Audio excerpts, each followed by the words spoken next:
Olá, meus irmãos, boa noite. Que a paz de Jesus faça morada em todos os nossos corações. Dando sequência à leitura e reflexão do Evangelho, hoje, no capítulo 2, Meu reino não é deste mundo. O ponto de vista. Itens 5, 6 e 7. A ideia clara e precisa que se faz da vida futura dá uma fé inabalável no futuro. E essa fé tem consequências imensas sobre a moralização dos homens, quando muda completamente o ponto de vista sob o qual eles examinam a vida terrestre. Para aquele que se coloca pelo pensamento na vida espiritual que, para ele, é indefinida, a vida corporal não é mais que uma passagem, uma curta estação num país ingrato. As vicissitudes e as tribulações da vida não são mais que incidentes que recebe com paciência, porque sabe que não são senão de curta duração e devem ser seguidos de um estado mais feliz. A morte nada mais tem de apavorante e não é mais a porta do nada, mas a libertação que abre, corrigindo, ao exílio, a entrada de uma morada de felicidade e de paz. Sabendo que está em um lugar temporário e não definitivo, recebe as inquietações da vida com mais indiferença, e disso resulta para ele uma calma de espírito que lhe atenua a amargura. Pela simples dúvida sobre a vida futura, o homem dirige todos os seus pensamentos sobre a vida terrestre. Incerto do futuro, dá tudo ao presente, não entrevendo bens mais preciosos que os da terra. Ele é como a criança que não vê nada além dos seus brinquedos. Para obtê-los, não há nada que não faça. A perda do menor dos seus bens é uma tristeza pungente, uma decepção, uma esperança frustrada, uma ambição não satisfeita, uma injustiça de que é vítima. O orgulho ou a vaidade feridos são igualmente tormentos que fazem da sua vida uma angústia perpétua, dando-se assim, voluntariamente, uma verdadeira tortura de todos os instantes. Tomando seu ponto de vista da vida terrestre, no centro da qual está colocado, tudo toma ao seu redor proporções vastas. O mal que o atinge, como o bem que compete aos outros, tudo adquire, aos seus olhos, uma grande importância. Ocorre o mesmo com aquele que está no interior de uma cidade, onde tudo parece grande, os homens de projeção como os monumentos, mas que se transporte para sobre uma montanha e os homens e coisas vão lhe parecer bem pequenos. Assim assim ocorre com aquele que encara a vida terrestre sob o ponto de vista da vida futura. A humanidade, com as estrelas do firmamento, perde-se na imensidão. Ele se apercebe, então, que grandes e pequenos estão confundidos como as formigas sobre um torrão de terra, que proletários e potentados são do mesmo talhe, e lamenta esses homens efêmeros que se dão tanta inquietação para conquistar um lugar que os eleve tão pouco e que devem manter por tão pouco tempo. É assim que a importância atribuída aos bens terrestres está sempre na razão inversa da fé na vida futura. Se todo o mundo pensasse desse modo, dir-se-á, ninguém se ocupando mais com as coisas da terra, tudo periclitará. Não, o homem procura instintivamente seu bem-estar e, mesmo com a certeza de não estar senão por pouco tempo num lugar, ainda quer aí estar melhor ou menos mal possível. Não há ninguém que, achando um espinho sob a mão, não o tire para não ser picado. Ora, a procura de bem-estar força o homem a melhorar todas as coisas, possuído que está do instinto do progresso e da conservação, que está nas leis da natureza.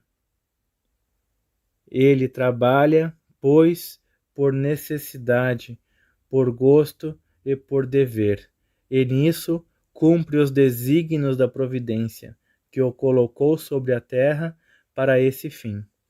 Somente aquele que considera o futuro não atribui ao presente senão uma importância relativa e se consola facilmente com seus fracassos, pensando na destinação que o espera. Deus não condena, pois, os prazeres terrestres, mas o abuso desses prazeres em prejuízo das coisas da alma. É ainda contra esse abuso que estão prevenidos aqueles que se aplicam essas palavras de Jesus. Meu reino não é deste mundo. Aquele que se identifica com a vida futura é semelhante a um homem rico que perde uma pequena soma sem com isso se perturbar. Aquele que concentra seus pensamentos sobre a vida terrestre é como um homem pobre que perde tudo o que possui e se desespera. O Espiritismo expande o pensamento, ele abre novos horizontes, em lugar dessa visão estreita e mesquinha que o concentra sobre a vida, concentra sobre a vida presente, que faz do instante que passa sobre a terra a única e frágil base do futuro eterno. Ele mostra que essa vida não é senão um elo no conjunto harmonioso e grandioso da obra do Criador. Mostra a solidariedade que liga todas as existências do mesmo ser, todos os seres de um mesmo mundo e os seres de todos os mundos.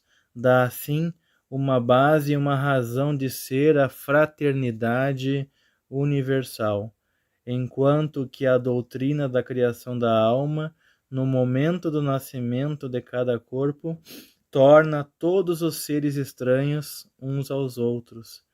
Essa solidariedade das partes de um mesmo todo explica o que é inexplicável, se considerar-se apenas uma parte. É esse conjunto que, ao templo do Cristo, os homens não teriam compreendido. E por isso, ele reservou o conhecimento para outros tempos. Bem, meus irmãos, esse trecho nos esclarece que a vida terrena consiste tão e simplesmente numa morada transitória.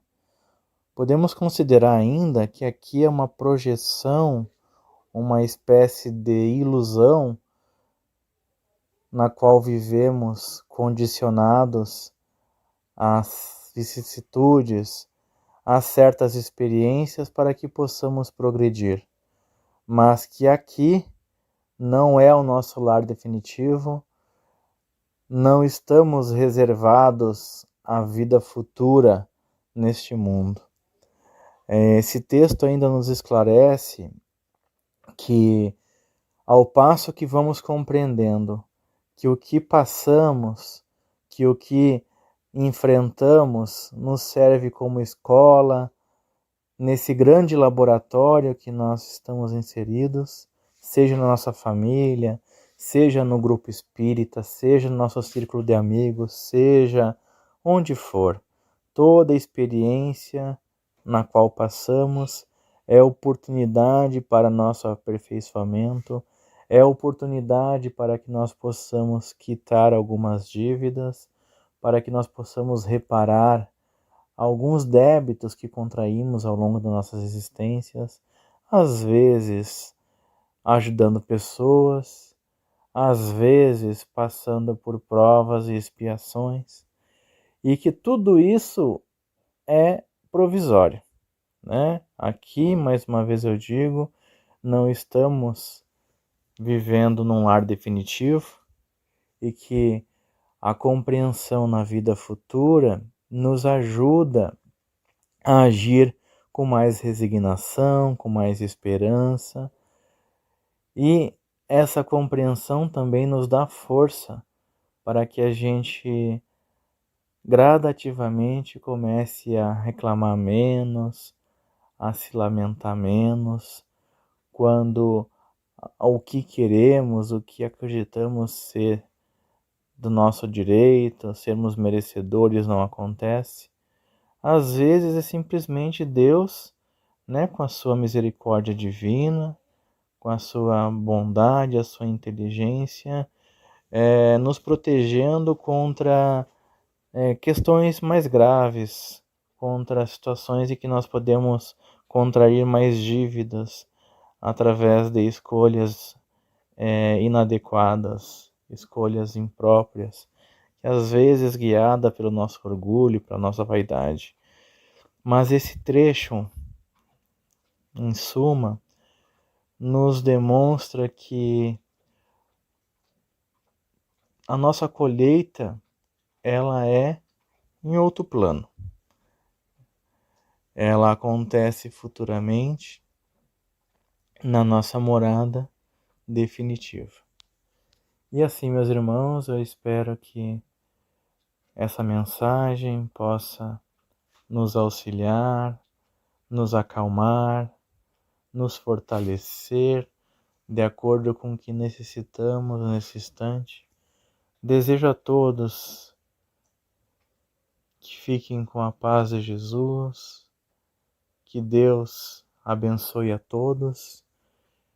Peço ainda aos amigos espirituais, aos socorristas do espaço, aos nossos mentores, que visitem todos os nossos lares, promovendo a harmonização, a fluidificação das nossas águas, e que possamos, cada vez mais, contribuir na tarefa do Evangelho, possamos, dentro das nossas limitações, honrar o nome de Jesus, nosso irmão e mestre, nosso modelo e guia. Desejando mais uma vez a todos uma boa noite, e assim seja.